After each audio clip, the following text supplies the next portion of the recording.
ఇంక్లాబ్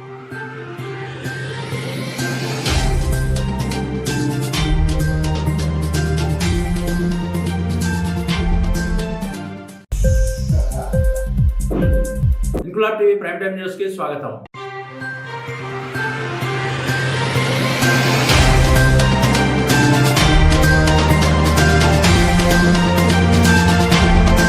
వరంగల్ జిల్లాలో జనావాసాల మధ్య cell towers ఏర్పాటు చేయడం వల్ల తమ ఆరోగ్యాలు క్షీణించి వివిధ రోగాల బారిన పడుతున్నామని తక్షణమే టవర్ నిర్మాణాన్ని నిలిపివేయాలని ఉన్నతాధికారులను నగరవాసులు కోరుతున్నారు. వరంగల్ నగరం ఇరుమాజీపేట చార్బౌలి ప్రాంతంలో నిర్మించ తలపెట్టిన సెల్ టవర్ ను రద్దు చేయాలని స్థానిక ప్రజలు నిరసన ఆందోళన చేపట్టారు. ప్రజల నివాసాల మధ్య సెల్ టవర్ నిర్మాణాలు చేపట్టడం ద్వారా అక్కడి ప్రజల అనారోగ్యానికి గురై వివిధ రోగాల బారిన పడతామని ఆవేదన వ్యక్తం చేశారు. జిల్లా అధికారులు స్పందించి ఈ ప్రాంతంలో సెల్ ఫోన్ టవర్లను నిర్మించకుండా చర్యలు చేపట్టాలని వారు విజ్ఞప్తి చేశారు.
ఇంక్లాబ్ టీవీ వీడియోలు మీకు నచ్చినట్లయితే లైక్ చేయండి, షేర్ చేయండి, కమెంట్ చేయడం మర్చిపోకండి. సబ్స్క్రైబ్ చేయని వాళ్ళు వెంటనే సబ్స్క్రైబ్ చేసుకోండి. మా వీడియోలు మీరు వెంటనే చూడాలనుకుంటే కింద ఉన్న గంట సింబల్ని గట్టిగా కొట్టండి.